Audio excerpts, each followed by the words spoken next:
On the day Ray Carter died, her son begged her to let his father go, to stop standing in the way of his father's true love. She collapsed alone, heartbroken, forgotten. But when she opened her eyes again, she was 17, clutching a university acceptance letter. This time she wouldn't marry Ethan Monroe. This time she'd burn the script and rewrite her ending. If regret had a face, it would be the one that stared back at me in the mirror. Wrinkled, worn, tired. My reflection looked older than my years. Not because of time, but because of all the years I had lost to a life that was never really mine. I had once dreamed of becoming an engineer. I'd wanted to go to university, leave my small town and build bridges, literal ones, across rivers and valleys. But life had other plans. Or rather, Ethan Monroe did. We were betrothed as children. Our families exchanged tokens before I even understood what commitment meant. And after my parents passed away, his family took me in like I was already their daughter-in-law. Ethan was a promising student, tall, ambitious, the kind of boy everyone looked up to. And I was the girl who stayed behind. I cooked. I cleaned. I cared for his paralyzed father and his demanding mother. When Ethan got into university, I cheered for him.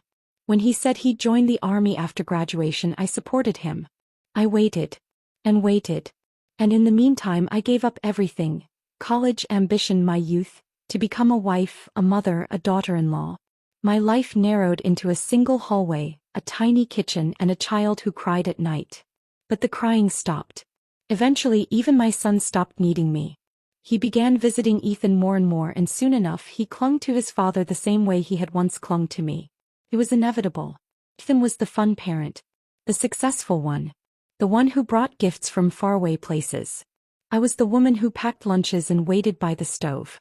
And then came Lucy Snow, a so-called widow of Ethan's fallen comrade. At first she visited out of grief. Then with her daughter. Then without excuses. They were always around. At every dinner. Every holiday. Slowly, quietly, Lucy filled the empty spaces I thought were mine. I told myself it was temporary, that Ethan was just being kind. But kindness doesn't come with lipstick stains or whispered laughs behind closed doors. Years passed. My hair thinned. My hands stiffened. My knees ached from running barefoot to the pharmacy when my child had a fever, only to come home and find Ethan and Lucy laughing over wine. I stayed because I thought it was duty.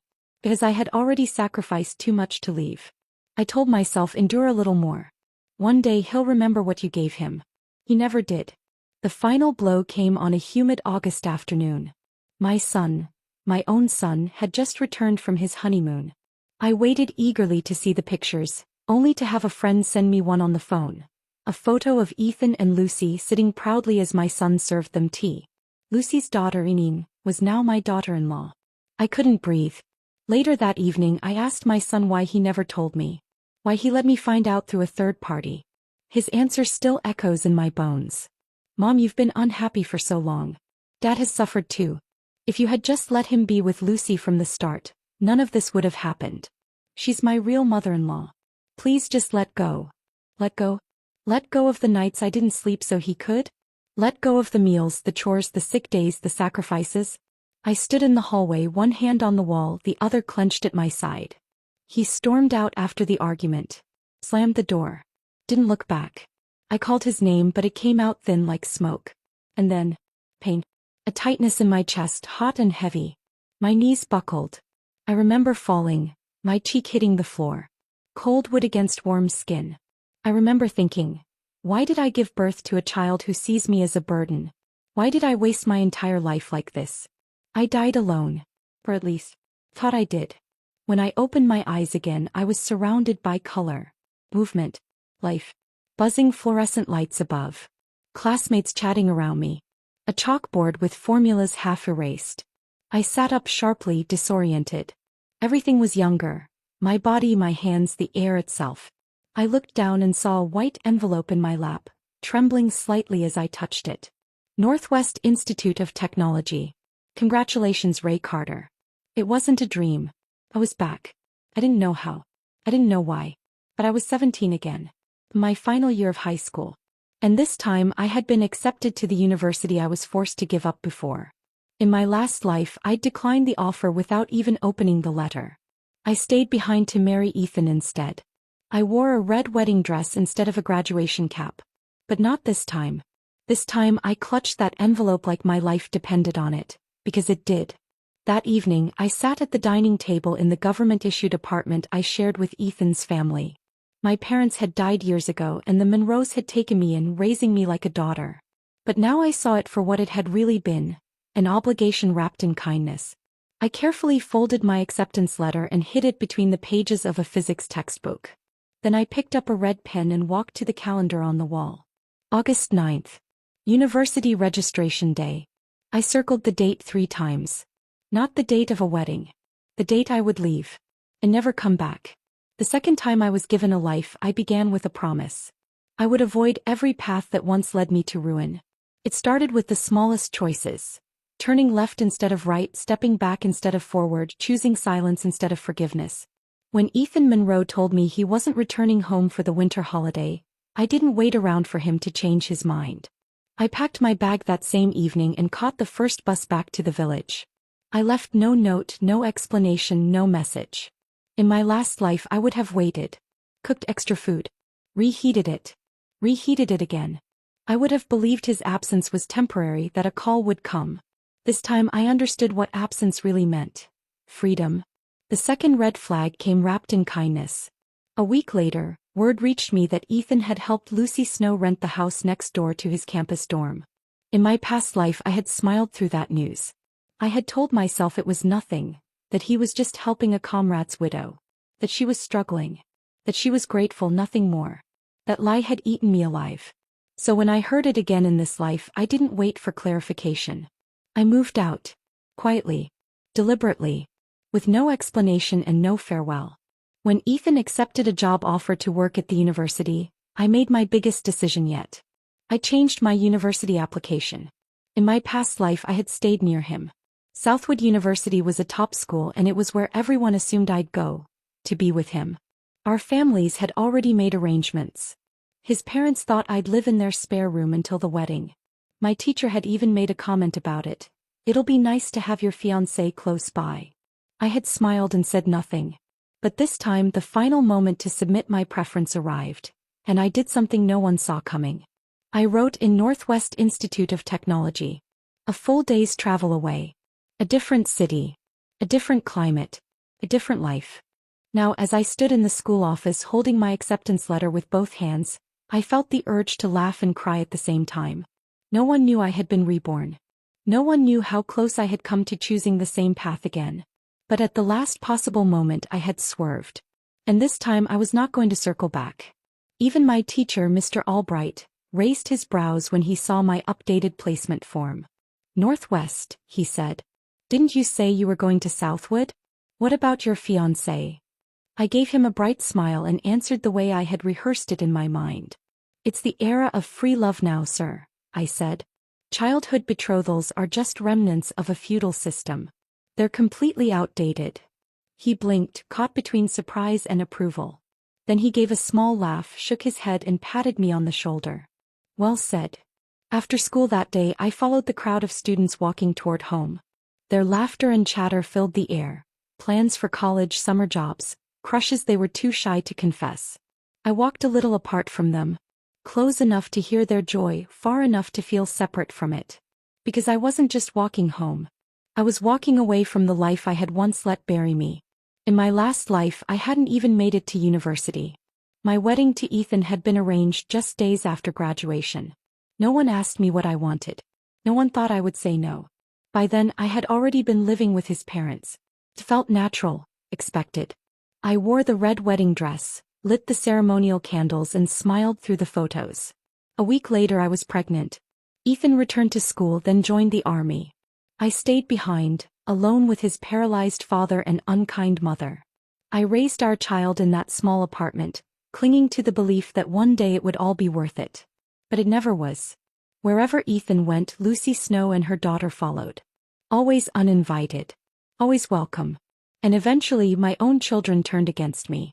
One by one they stopped calling. Stopped writing. Stopped defending me. They sided with Ethan. Lucy. With the lie. Even my daughter-in-law refused to see me. I still remember what my son said the last time I asked him to come home. Mom, Dad has suffered his whole life. If it weren't for you, he would have been with my mother-in-law long ago. Why won't you just let go? They called Lucy his rightful love. Me. I was just the woman who held up the walls of the house. In the end, I died alone. My son slammed the door after one final argument about the divorce. My heart gave out as I stood there, hand outstretched, calling his name. He never turned back. And I thought, why did I waste my life like this? But this time I wouldn't. When I got home, I quietly slipped the acceptance letter into one of my old school books and returned to the kitchen. I didn't need anyone's approval. I didn't need congratulations. What I needed, what I craved, was distance. And freedom. I stirred the pot on the stove and circled a date on the calendar with a red pen. August 9th. University registration day. The mark was heavy. Certain. A countdown. Just as the rice finished steaming, I heard the door open. I didn't have to look to know who it was. Ethan stepped in, loosening his collar like it was any other day. And right behind him, Lucy Snow. And her daughter. Sorry to bother you again, Lucy said with a sweet smile. Her voice was as sugary as ever, her red coat immaculate, her lips painted in a shade I used to own but never wore. Her little girl, Enine, skipped forward like she lived here. She grabbed 3 bowls from the shelf and placed them neatly on the table. One for Ethan. One for Lucy. One for herself. None for me. I stood in the kitchen doorway watching. They didn't look up. They didn't ask. They didn't even notice. As they began to eat, I waited. 1 bite. 2. Then, Mommy, it's so salty. Enine cried dramatically, pushing her bowl away. Lucy dabbed her lips delicately with a tissue and whispered, just loud enough to be heard. It seems your wife doesn't welcome me here. I won't come again. Ethan stood up immediately. I'll walk you out, he said, taking her coat from the rack. I didn't move. I didn't say a word. When he returned, he closed the door a little too firmly and turned to me, frowning. You did that on purpose, he said. I didn't respond. He hesitated. Lucy's husband died. I promised I'd help take care of her and her daughter. You know that. I continued drying the dishes. He stepped closer. Your cooking is great. The child likes it. So I didn't answer. Finally he sighed. Fine. If you don't like it, I won't invite them over again. But I knew better. And it didn't matter anymore. Because soon I would be gone. The morning after Lucy and her daughter turned my dinner into a performance, I woke before dawn. The apartment was quiet, but the air felt heavy, like it was holding its breath. Ethan had already gone to work, and for that I was thankful. I didn't want to see him. Not today. Today I had something to do. I was returning the engagement. Not just in silence. Not just emotionally. But formally, with witnesses. With documentation. With the same respect that had once bound me to Ethan Monroe, I would now cut the final thread. Because if I didn't, there would always be someone saying I owed him. And I didn't. Not anymore. By mid-morning I was on the bus, traveling away from the city and back toward the place that had once been my only refuge, the Liang village. It had barely changed. Dusty roads. Crooked fences. A cluster of homes huddled beneath the hill. Somewhere in the distance someone was chopping wood. The rhythmic thud was oddly comforting. The Liang courtyard was exactly as I remembered. Sun-warmed bricks, a faded red gate, and the scent of tobacco and boiled herbs wafting through the open windows.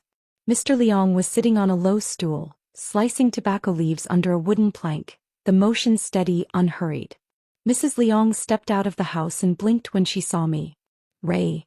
I'm back, I said softly. I need to talk to you both. She called her husband inside, wiping her hands on her apron.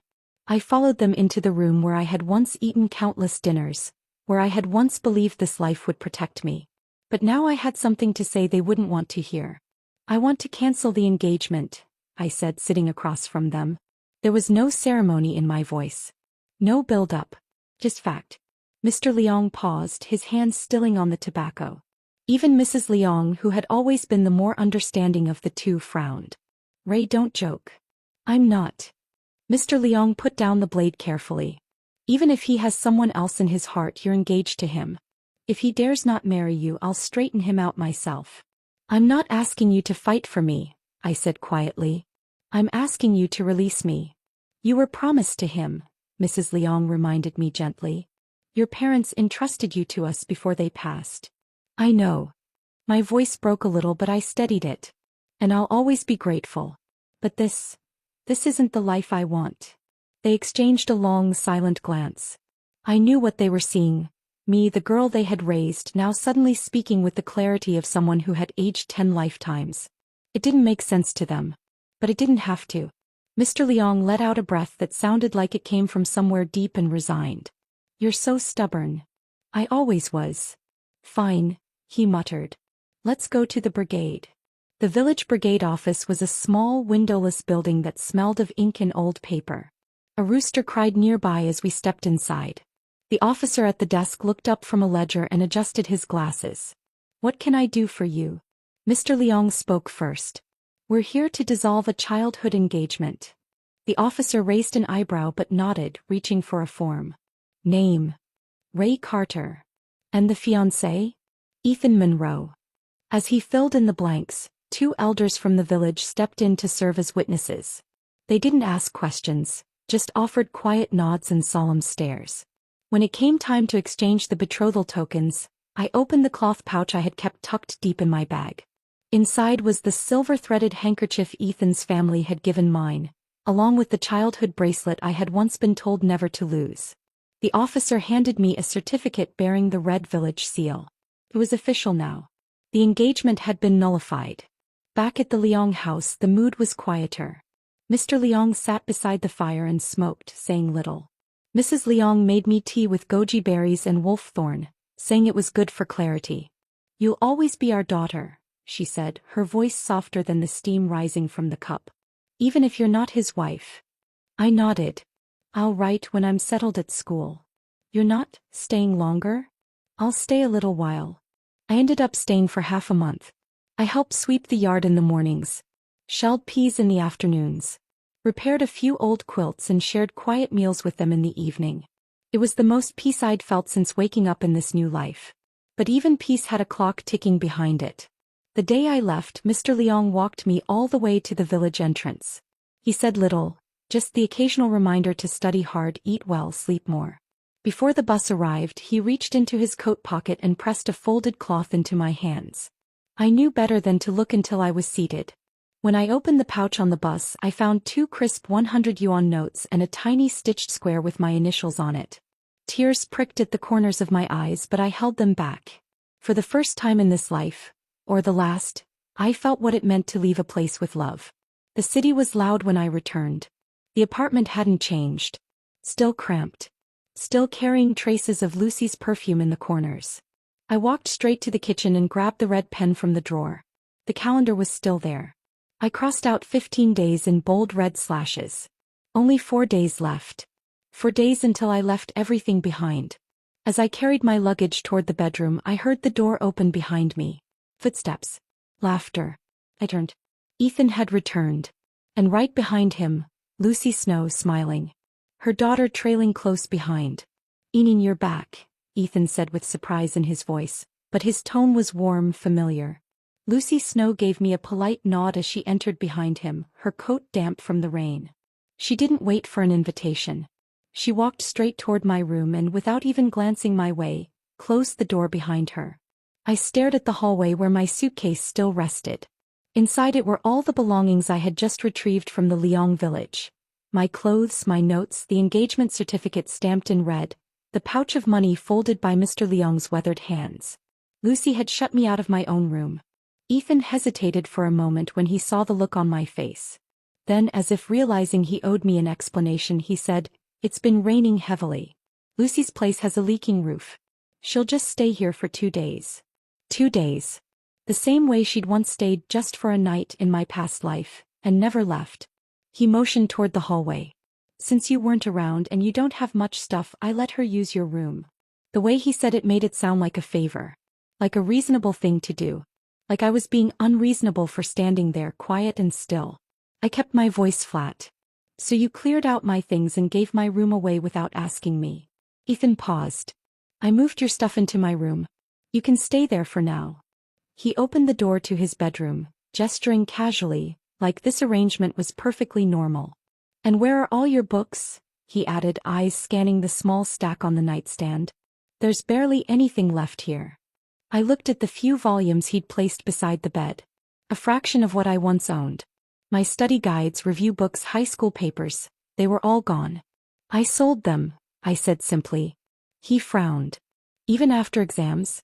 You might still need them later. I didn't respond. What was the point? The books had fetched 13 yuan. Enough for a train station meal and a packet of steamed buns. More importantly, selling them had felt like closing a door I no longer intended to open. That evening, Ethan tried to return to normal. He cooked dinner, eggs and rice with a side of soup, and set the table like nothing had happened. But I wasn't fooled. The living room had been transformed. Lucy's white cardigan was draped over the arm of the sofa. Eneen's little pink backpack sat on the floor wide open, spilling dolls and snacks.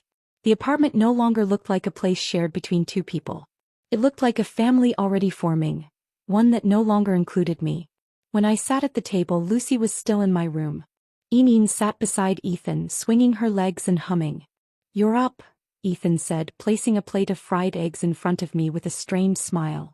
"Come eat while it's hot." Eneen immediately reached for the dishes, piling food into her bowl with both hands. But when I reached for the soup, she let out a loud humph and pulled the dish closer to herself. Ethan looked uncomfortable. "Eneen, be a good girl and share with Auntie, okay?" She turned her face away with exaggerated defiance, stuffing rice into her mouth without looking at me. I stood up and left the table. The only hotel in the neighborhood was 2 streets away. A narrow building with flaking signage and dim hallway lights. The front desk clerk looked surprised to see someone young, alone, carrying a suitcase. I handed over 21 yuan, 3 days' stay including deposit, and received a small metal key in return. The room was clean but sparse. A single bed. A table. A rusted ceiling fan that hummed when switched on. But it was quiet. And it was mine. I sat down and finally allowed myself to breathe. The next morning, I woke early and left to buy breakfast from a nearby stall. A paper bag of buns. Fried dough sticks. A bottle of warm soy milk. I ate slowly, watching the clouds gather in the distance. There were still 4 days left before I would leave for university. 4 days and not a moment more. After finishing my meal, I returned to the apartment to collect my remaining things. As soon as I stepped inside, I stopped. The bundle I had packed so carefully the day before, the books, the letter, the documents, had been opened. The rope was loose. My acceptance letter was lying on the table. And sitting on the chair beside it was Eneen, gleefully folding it into a paper airplane. My mind went blank. The sunlight through the window hit the table just enough to illuminate the paper in her hands. My college acceptance letter, now creased down the middle, one wing already folded up. "What are you doing?" I shouted, rushing forward. Eneen flinched, startled, and lost her balance. She tumbled off the chair with a loud thud and immediately burst into wails. Lucy came running from my room. "What happened?" I stood there, clutching the crumpled letter to my chest, shaking with disbelief. She was folding my acceptance letter into a paper airplane. "You scared her," Lucy shouted, pulling Eneen into her arms. "Who gave you the right to bully her?" I stared at her, stunned by the audacity. She was tearing up my personal documents. "What makes you think she has the right to touch my things?" Lucy's face twisted. "You're not even married to Ethan yet. This isn't your house. You think you can order us around." The fury in her voice was no longer masked by sweetness. She turned toward the door with Eneen in her arms but paused and looked over her shoulder with a cold smile. "Even if you do marry him, you'll never win against me." The door slammed shut behind her. The silence that followed was deeper than rage. I stood motionless, hands still trembling as I unfolded the crushed letter. The university seal was bent, the printed ink smudged slightly, but it was intact. She hadn't destroyed my future. Not this time. Back in my room, Ethan's room now, I opened my suitcase to return the letter to its protective folder. As I smoothed out the pages, I saw something glinting in the corner of the open bag. A small silver bracelet. The engagement token. In my past life, it had been kept by Ethan's mother in a lacquered box she never let me touch.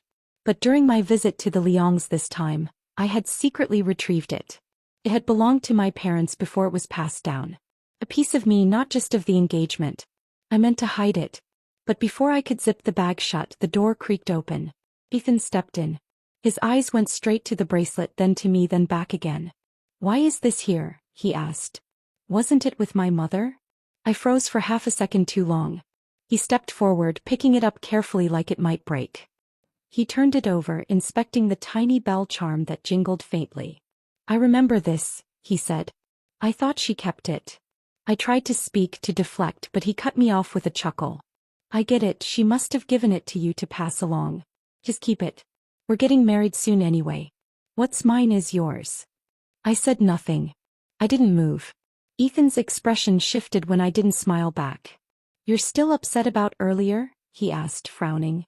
I stayed silent. She's just a child, he said. Don't be dramatic.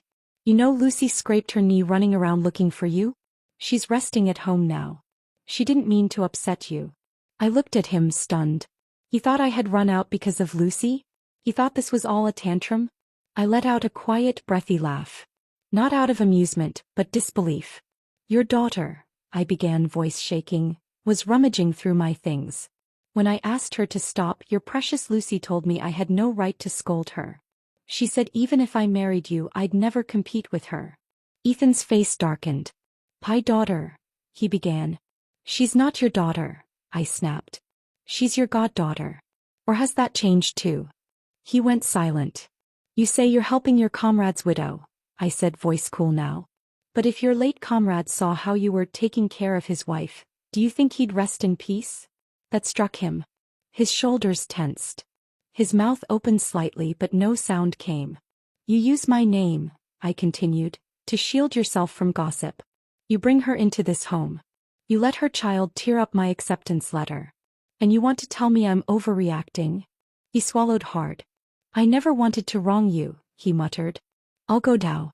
I'll give you space. I'll file the marriage report like we discussed. I turned away before he could finish. His words were like a broken promise wrapped in desperation. They meant nothing. Not anymore. That night I returned to the small hotel 2 streets over. The same clerk from before handed me my key. I didn't speak a word. Back in the tiny room I unpacked just the basics.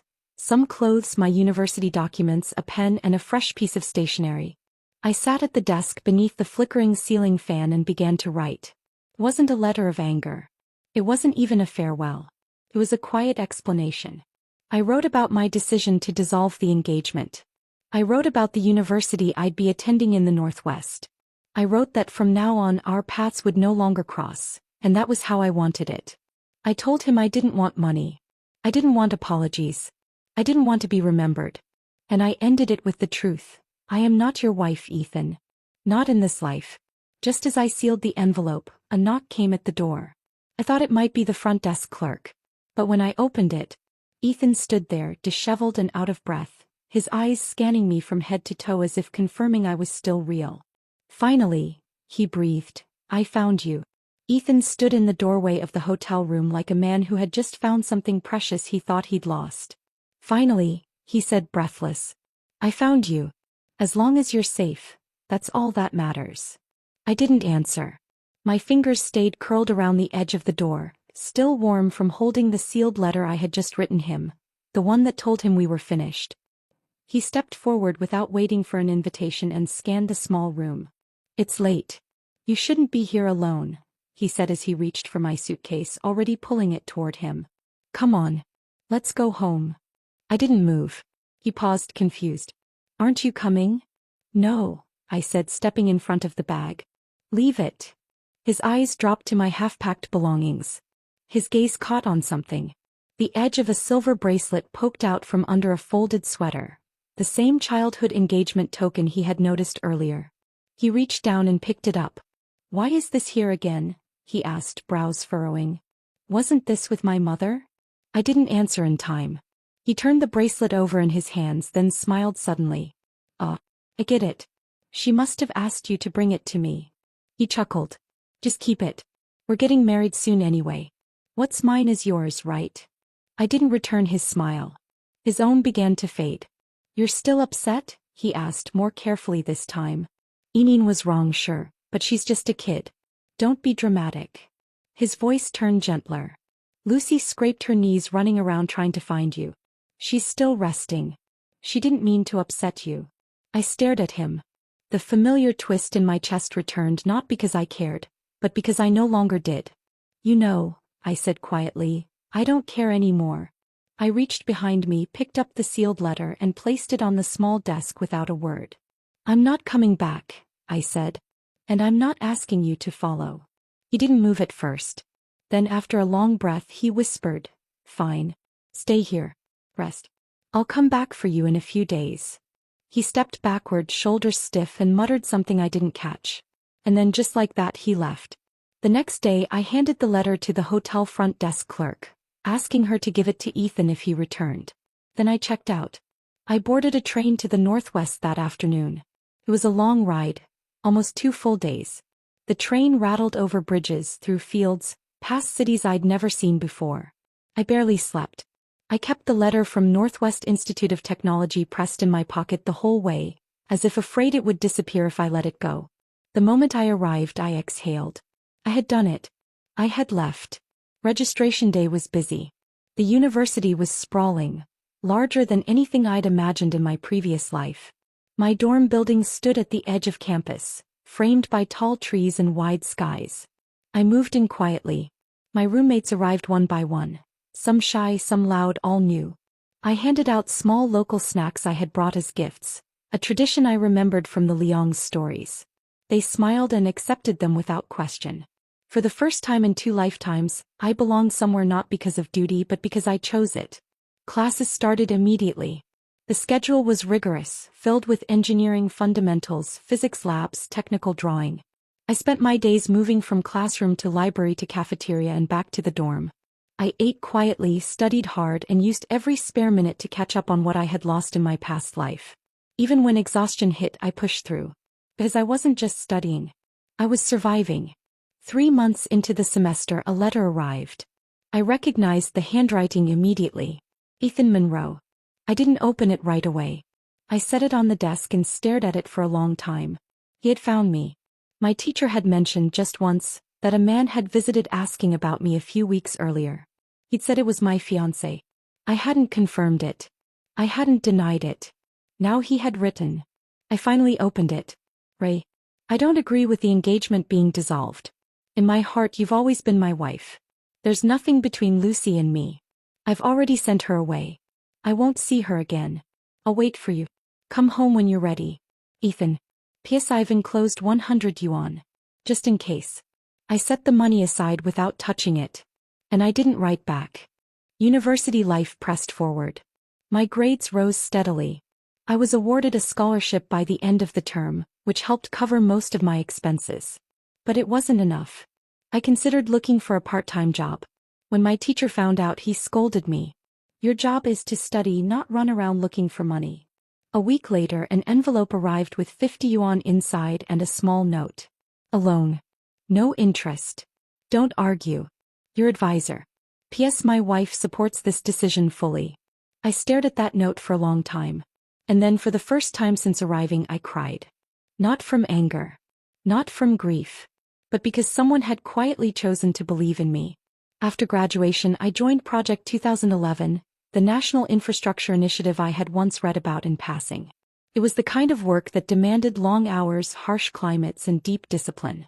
We worked in the Northwest, carving through mountains, mapping rivers, building rail lines through impossible terrain. It wasn't glamorous, but it was real. Each day, I opened blueprints instead of school books, poured concrete instead of tea, and stood beside colleagues who knew me only as Engineer Carter, not as Ethan Monroe's fiancée or someone's forgotten wife. I gave my years to my country with no thought of return.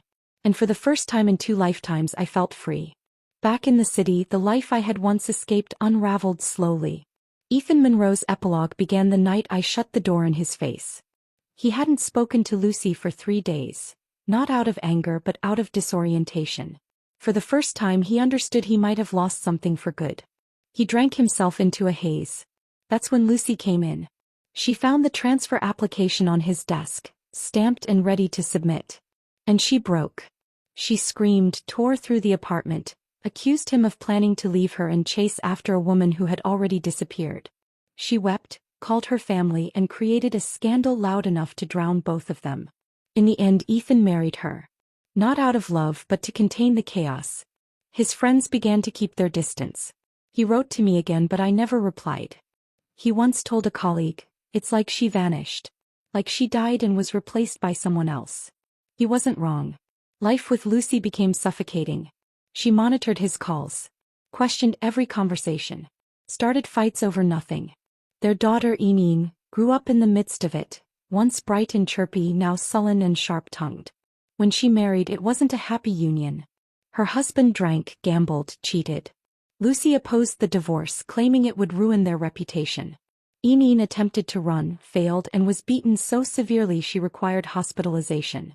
Later, when the hospital called Ethan, he arrived to find his daughter in a neck brace, refusing to speak to either parent. Months later, she took her own life, leaving behind a 6-year-old child. Ethan didn't speak for 3 days after her funeral. He retired early. He now lives in the same government-issued apartment we once shared.